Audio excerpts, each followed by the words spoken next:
Bismillahirrahmanirrahim. Saya orang Jawa dan saya suka pewayangan.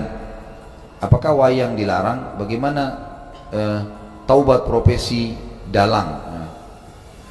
Tentu saja saya sudah pernah bilang teman-teman sekalian, tanpa mengurangi penghormatan terhadap tradisi dan budaya semua suku di Indonesia, suku Bugis, suku Makassar, suku Jawa, semua ini kita tidak akan berbicara dalam ceramah seperti ini bukan menjatuhkan sama sekali. Tapi kita sudah harus tahu dan sadar kalau kita Muslim, dan Muslim ini dipandu oleh agama. Makanya saya bilang caranya adalah harusnya Islam dijadikan tradisi dan budaya. Jangan kita balik, jangan budaya diislamkan, susah. Mengislamkan budaya ini repot karena budaya banyak sekali, gitu ya. Standar yang mana harus dipegangi?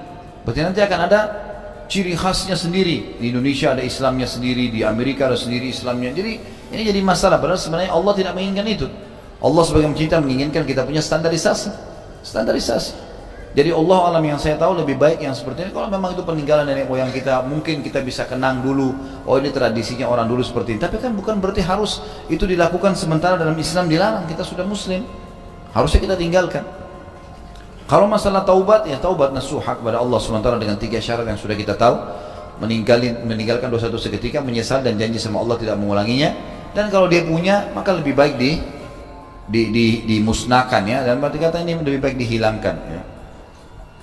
Saya merasa mungkin memang perlu kita pertemukan juga hal-hal seperti ini dengan ilmu pengetahuan lah sekarang. Artinya bukan kita mau menghapus 100% masalah kebiasaan dan tradisi, tapi kalau tidak cocok dengan agama, wajar kalau kita tinggalkan. Atau mungkin ada teknologi canggih yang lebih baik. Seperti orang sekarang sudah biasa tampil di panggung, bercerita, gitu kan. Maka dengan wayang-wayang ini sebenarnya sudah bisa tergantikan dengan manusia yang sudah jelas-jelas nyata gitu. Saya yakin juga kalau generasi sekarang ini lebih cenderung untuk meninggalkan itu kan, sudah merasa ini sudah zaman dulu gitu. Ini mungkin bisa kita tangkap secara rasional untuk meninggalkannya dengan cara gitu juga. Jadi memahami poin tadi.